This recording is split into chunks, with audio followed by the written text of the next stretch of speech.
It's all right. It's not major.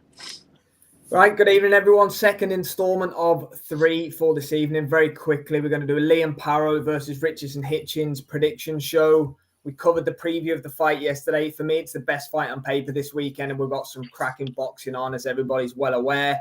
Got Jay and Liam with me to talk through this one. IBF Super Lightweight World Championship on the line. 25-0 versus 18-0. Puerto Rico, the destination. Boys, cracking fight, this one. Yeah, but did you just say it's the best fight of the weekend? I think it is, personally. Have we not got Char fighting Pulev? Oh, yeah. Sorry, yeah. How could I forget? Jeez, I can't believe you did him dirty like that, man. It's not even the best fight on DAZN. Never mind the best fight. Never mind the best fight of the weekend, mate. Not even fight of the week. That will not even be the best fight of the night in that arena, let me tell you. Yeah. But anyway, sorry. Fantastic fight. It could be one of the fights of the year. They're both fantastic. They're both world level. But I think, excuse me, Paro's got the better resume, I think. He's got the better performances of late. But Hitchins, for me, is a live dog in this fight. And that's, as I said to you yesterday, I really, really fancy him in this fight. And I think he's going to shock a lot of people. I think everybody's expecting Paro to sort of walk through him. I'm not saying you've said that, but I have seen people that are sort of dismissing Hitchins' chances, and I don't believe it's that clear cut. And I think that Hitchins could pull off, for me, not an upset, but I believe for the industry it could be an upset. And yeah, look, I'm backing my guy. Yeah, definitely. I think. Oh. She knows, man. She knows. I think it's so easy to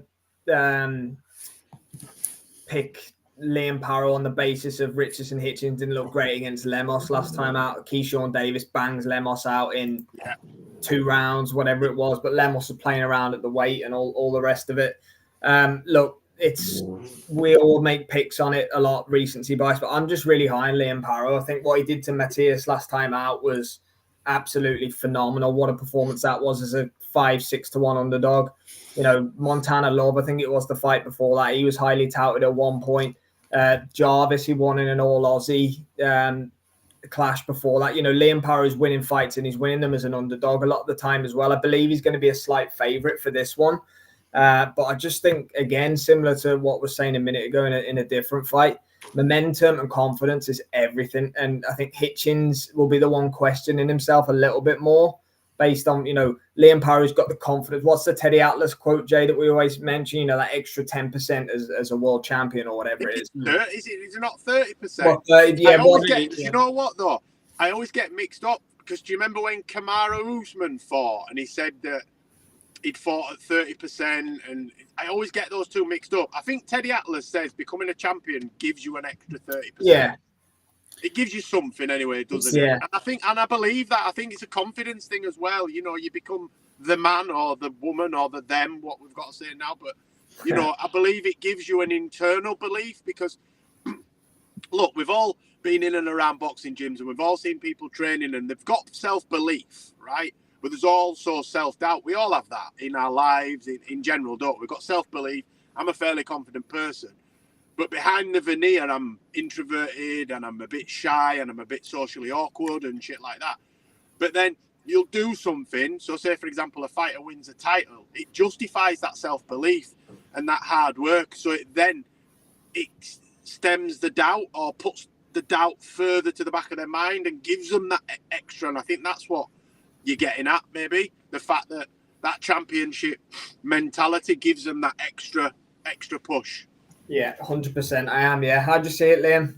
I think for me, look, you've touched on it yourself, Sam, mate. Liam Paro has become something of a destroyer of people's dreams. The All-Aussie affair, he was the underdog in that. He came through that convincingly. Montana Love was one of Matchroom's American stable's biggest lights. The Zone were hiring him. He was one of their biggest lights, and he beat him fairly conclusively as well, despite some interesting scorecards that night. I think it was in Austin. He came through that relatively comfortably. He was offered the bogeyman in Puerto Rico in Matthias, and he said, and not only will I fight him, make that fight in Puerto Rico, I'm going to come over there. And he done well enough there that if the judges did try and rob him on the scorecards, which they didn't, it would have been one of the biggest robberies we've ever seen in boxing. So, yes, you can say it's recency bias, but the eye tests and the gut tests that Liam Paro has had over the last year, he has passed every single one with flying colours.